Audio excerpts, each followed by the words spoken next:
Hey everybody, welcome back to the Chaotic Little Book Corner. My name's Acacia. Today I'm going to be announcing my participation in Nonfiction November. This is a challenge being put on by a Book Olive and Gemma. There are 4 different categories which are new, important,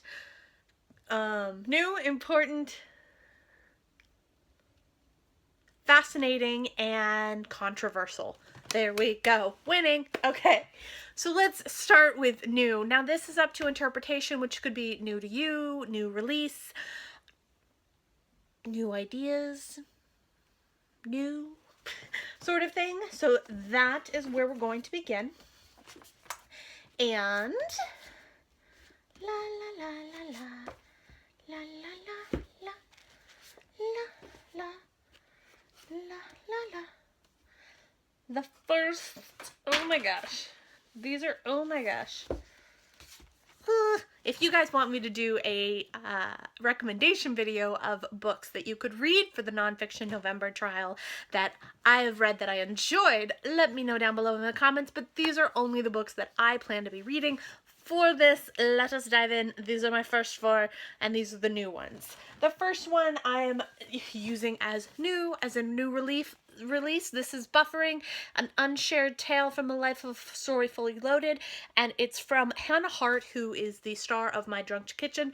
This is a famous YouTuber who has become very well known around the country, around the globe, and I really have been interested in her for a while. I felt a connection to her as a spirit, but not in the way that I've enjoyed her videos as much as a lot of people have, but with her new memoir coming out, and I believe she has a mother who suffers from mental illness, I would love to learn more about her and get kind of a little bit more of an insight into her. Next is going to be the memoir of Mara Wilson, who has written a book called Where Am I Now? This is the true story of a young girl who had a life of fame. She played Matilda. She played the girl in A Simple Wish. She was, oh my goodness, she was in everything for a while there.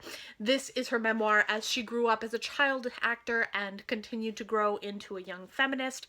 Very much looking forward to this and excited. The last one that I have physically here is this. This is Talking Back, Talking Black, The Truths About American Language, and I am very interested in this because I believe it's going to kind of dive into the American slang and language and kind of break down whose is whose and what originally came from what culture. The last one I don't have yet. It will be released on November 15th. Unfortunately, I don't yet know how to make a picture happen here.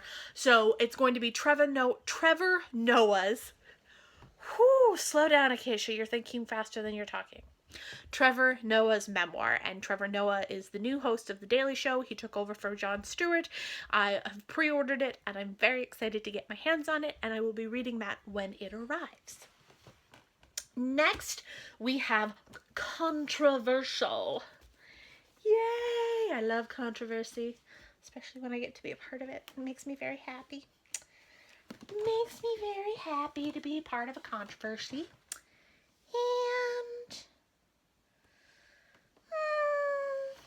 And yes, I think these 3 will do nicely for that. The first one that's going to be a good book for controversy is The Diagnosis and Treatment of Dissociative Identity Disorder, a case study. Now, while I know, and don't argue that dissociative identity disorder is real, very many people in the psychiatric community believe very strongly that it is not real, and it is actually made up by many psychiatrists who, I don't know what they think they're going to get out of it. Something about hypnosis or something. I don't know. It's very silly to me. But in general, reading a book that talks about the mental illness as fact and just represents it as it is going to be controversial in the psychology community. Then we have The New Jim Crow. I will be buddy reading this with Amanda Center. This is by Michelle Alexander. This talks about incarceration and the groups of people that are incarcerated and how our jails treat them, and how people who are of a different race than white have it harder and things don't usually go well for them in the real world or otherwise, and what we're looking at right now in that culture and society, and I'm very, very curious about it, but I know it's going to be a hard-hitting one that's very controversial. So, nervous, but excited. Next is Shroom.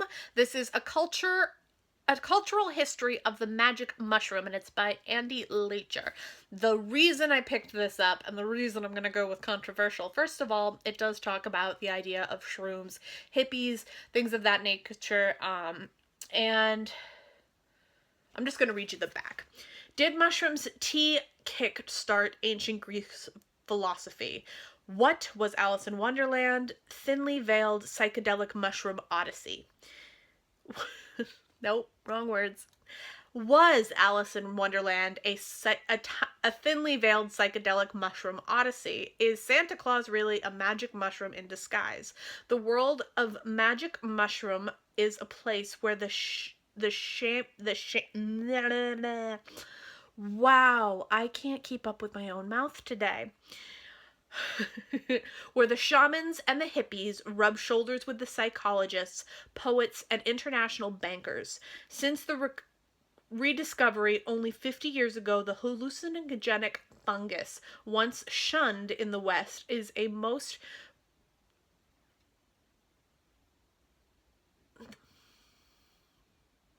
I hate reading out loud because I struggle with it so much. Is one of the most poisonous and has inspired a plethora of folktales, urban legends. In this timely and definitive study, Andy Leacher chronicles the history of the magic mushroom, for its use by the Aztec in Central America, the tribes of Siberia through the present day, stripping away the myths and taking a critical and humorous look at the drug more recent manifestations. Informative, lively, impeccable, researched, Shroom is a unique and engaging exploration of the most extraordinary psychedelics. Whew! Man, words are hard for me today, and I panicked halfway through reading that, but I got through it.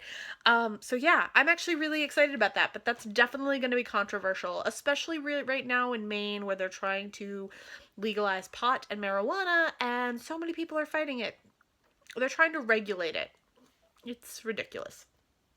But yes, the idea of drugs and such is always controversial, so we shall go from there. Next is fascinating.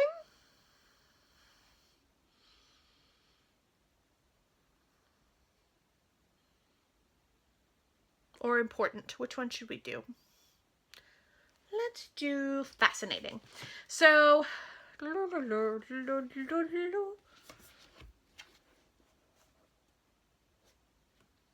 these are also interchangeable. Okay, that one's not really that important. That one I don't know. And then these two are more fascinating to me than they are. Okay, so the first two are kind of under the category of fascinating and important. I'm going to go with that first. This is The Man Who Couldn't Stop. This is the story of a gentleman with OCD. This discusses his life and his experience with OCD. You guys know, I've talked about it before. I'll link my OCD video down below. This just kind of dives into that a little more. Honestly, I have OCD of the mind in terms of thoughts that just repeat themselves repetitively and obsessive compulsive. Like, I have rituals that I do, but they're very controlled for the most part. I still do them daily and I can't really not do them, but unless I'm in crisis, they're a lot less noticeable, but for some people it totally dominates their life, and I'm really interested in that. And then this one is The Future Tense of Joy by Jessica Tisch. I've talked about this 110 times, so I'm blue in the face. This was sent to me by Seal Press. It's been released in October, and this is the story of a young woman who, it's a half memoir, half mystery, tells the story of her obsession with finding the truth out behind somebody's suicide, and she goes and confronts her own demons. Important. And oh dear, fascinating. Keisha, just wow, struggling today. Okay, and then the other two that are going to be fascinating to me are My My Dead Pets Are Interesting by Lenore Zion. She is a young girl who has a degree in psychology, and I believe this is a discussion on the human brain and how it works, and kind of delving into that. I really don't know 100% of what it goes into, and I'm still excited about it because I read her book, Stupid Children, and it was incredible, but this I'm really excited about, even though I know nothing about it. We shall see. And then the other one that I find interesting is As If, which is an oral history of Clueless. I just think this is going to be fun. It's going to be a lighter read. It's written in a very different format, and it's going to be something that's super easy to just dive in and out of while I'm reading all these other books that are definitely going to be a little more draining. Last is, of course, the ones that are important. And feminism is always important, so The Geek Feminist Revolution by Cameron Hurley. Yes, we're going to do that for sure. We're going to talk about geek culture and women and rights and yay. And continuing on with women's rights, we're going to read Malala. I Am Malala, the girl who stood up for education and was shot by the Taliban. I feel like this is super important, and I feel like it, even though it made its rounds, it kind of got left behind in the dust, and it hasn't really been kept alive as much as it should be to be, like, loved and read repetitively, so I think this is going to be very exciting. And then the last one is this. I think this is going to be important. I could be wrong, and it could just be fascinating, but this is Romantic Outlaws, the Extraordinary Lives of Mary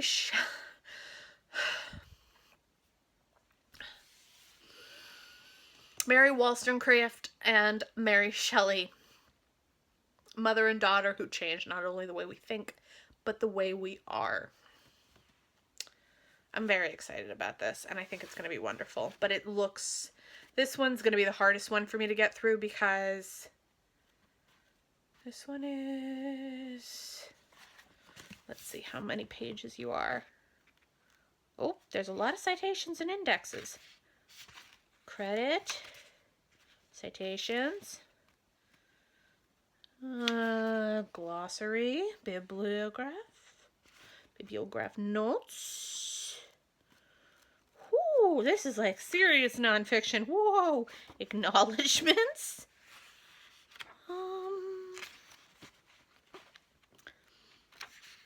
About the author. Good job. Okay, this is 547 pages. Not like the most terrible thing I've ever read, but the font, it's tiny font, and it's very close together. So this one I will be diving in and out of throughout the whole month, and I expect this will take the entire month to read. The rest of them are in the 200 to 300 page range, maybe even 100, and so those will take me a day to 2 days. And I really am planning to mostly focus completely on nonfiction, as I really try and read at least 2 nonfictions a month, and while I could just be completely la and just go to 3, I really want to challenge myself, and I think this is a good challenge for me. And also, I have a lot of unread nonfiction that needs to get read, so let's do it. Alright, this has been my Nonfiction November TBR, as well as my Nonfiction November announcement video to my participation. I am very, very excited to join in and talk about Gemma and A Book Olive. I'll link their channels down below. I'll link Olive's announcement video about this down below. If you guys want to see me talk about books that I've already read that are nonfiction that you would like to have as recommendations, let me know down below. I'm gonna go try and focus on my normal brain now.